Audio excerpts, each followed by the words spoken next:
सारे उधर ट्रांसफ़र हो गए। अब क्या करोगे भाई? वो ट्रांसफ़र उनके होंगे जो गुलाम हैं, जिनकी मानसिकता गुलाम है, वो इधर उधर ट्रांसफ़र होंगे। ये याद रखना।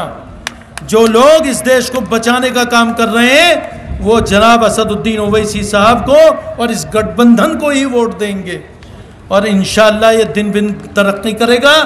आप लोग बिल्कुल घबराएं ना। मजलिस इत्तेहादुल मुस्लिमीन, बैरिस्टर असदुद्दीन ओवैसी, हिंदू मुस्लिम एकता।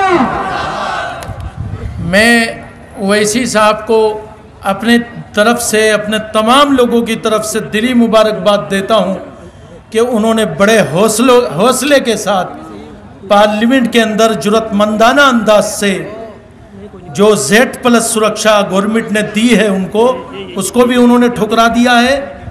लेकिन सरकार का काम है, सरकार जाने, ये अच्छी बात है।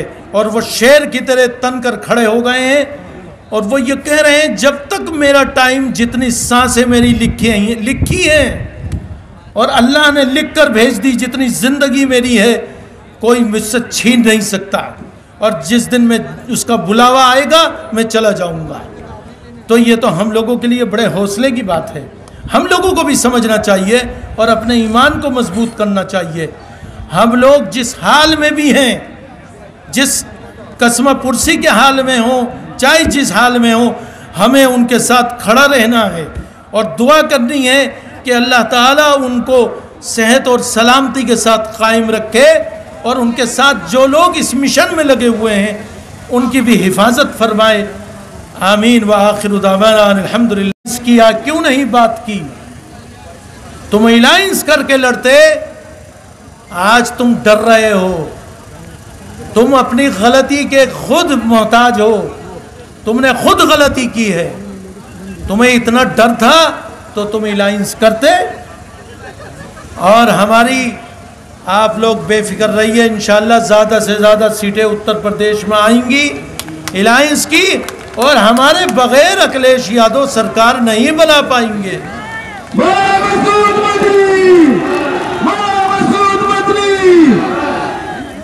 चाहे अखिलेश हो, चाहे कांग्रेस हो, कोई भी हो, कोई सरकार नहीं बना पाएगी। और ऐलान कर दिया है बैरिस्टर असदुद्दीन ओवैसी साहब ने ईमानदारी से कि 2.5 साल ओबीसी का चीफ मिनिस्टर रहेगा और 2.5 साल हमारा दलित भाई रहेगा और 2 डिप्टी सीएम रहेंगे, एक मुस्लिम रहेगा और एक मेरे ख्याल से शायद दलित भाई रहेगा। तो ये बहुत बढ़िया ऐलान है और इसी तरीके से सरकार चलनी चाहिए। तो ये फैसला क्यों लिया गया है देवबंद विधानसभा पे उमेर मदनी को चुनाव लड़वाने का? ये एक मैसेज देना है ख़ास तौर से मुसलमानों को और जो हमारे सेकुलर हिंदू भाई हैं, और ख़ास तौर से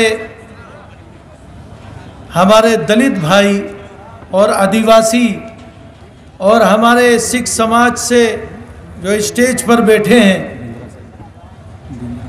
बिंद्रा साहब, मुझे बड़ी खूबसूरत लगती है उनकी बात कि उन्होंने हम लोगों की गैरत को ललकारा है कि आज वक्त आ गया है कि मुसलमान सबसे पहले सिख भाइयों की तरह एक सफ में खड़े हो जाएं। आज हमारे इम्तिहान का वक्त है, ख़ास तौर से 2014 के बाद जो भारत बदला है उसकी भी लकीर खींची है उन्होंने, और अपनी बातों में उन्होंने पूरी बात वाज़ेह कर दी है कि तमाम इस्लाम के मानने वाले सब एक प्लेटफार्म पर आ जाएं और मुत्तहिद हो जाएं। और कुरान करीम में भी है वातसिमू बिहब्लिल्लाहि जमीअन वला तफर्रकू। बुजुर्गों, भाइयों, दोस्तों, आज सबसे ज़्यादा जो ख़तरा है वो बाबा साहब भीमराव अंबेडकर के संविधान को खतरा है कि क्या वो बचेगा या नहीं बचेगा, या वो मजबूत होगा आने वाले टाइम में। ये तमाम सवालात हैं हम लोगों के जहन में। दूसरी बात यह है कि हमारे जनाब बैरिस्टर असदुद्दीन ओवैसी साहब एक लाइन दे रहे हैं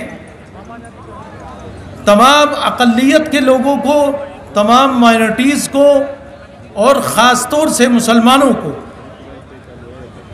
और मैं ये समझता हूँ वो लाइन बहुत ही ज़बरदस्त है। उन्होंने ये बात वाज़ेह कर दी है अपनी हज़ारों तकरीरों में और बयानात में कि ऐ मुसलमानों, तुम लोग 70 साल से दरिया बिछाने का काम कर रहे हो, इसके अलावा तुम लोगों को कुछ नहीं मिला इस देश में। और इसके अलावा जब सरकारें बनती हैं, चाहे वो कांग्रेस हो या समाजवादी पार्टी हो, तो वो सरकार बनने के बाद मुसलमानों का वोट तो ले लेती हैं, लेकिन फिर उसके बाद वो पीछे मुड़कर नहीं देखती। तो ये काबिल गौर बात है और ये सच्चाई है। तो आज हम लोग, उन्होंने ये साफ वाज़े कर दिया है कि आपकी अपनी पार्टी है, आप अपनी पार्टी के साथ अपना झंडा लेकर आज़ादी के साथ लड़ाई लड़ें और हिस्सेदारी लेने का काम करें। और वो पार्टियां जो ख़ास तौर से आप कह सकते हैं समाजवादी पार्टी, जो लगातार ओवैसी साहब के ऊपर हमला कर रही है कि ये तो बीजेपी की बी टीम है, तो ये बात बिल्कुल वाज़ेह हो चुकी है कि असदुद्दीन ओवैसी साहब ने अपनी पार्टी के साथ 2-3 पार्टियों का और अलायंस कर लिया है। बाम सेफ के राष्ट्रीय अध्यक्ष बाबन मिश्राम साहब वो साथ में आ गए हैं, और एक बाबू सिंह कुशवाहा ने बचाया, और आप लोग की दुआओं का नतीजा था कि आज सदर मजलिस हम लोग के बीच आ रहे हैं। याद रखिए, ये चुनाव देवबंद का चुनाव, ये उत्तर प्रदेश का चुनाव पूरे हिंदुस्तान को एक मैसेज देने का चुनाव है। मैसेज देने का चुनाव है। एक चुनाव वो है, चुनाव में आपको आगे आके अपने घर से, अपने गांव, पंचायत, लोग, वार्ड, सबको जोड़ना है। एक नौजवान, एक 25-26 साल का नौजवान आपके बीच आया है, हिम्मत रखकर मजलिस इत्तेहादुल मुस्लिमीन का झंडा थामा है, पतंग छाप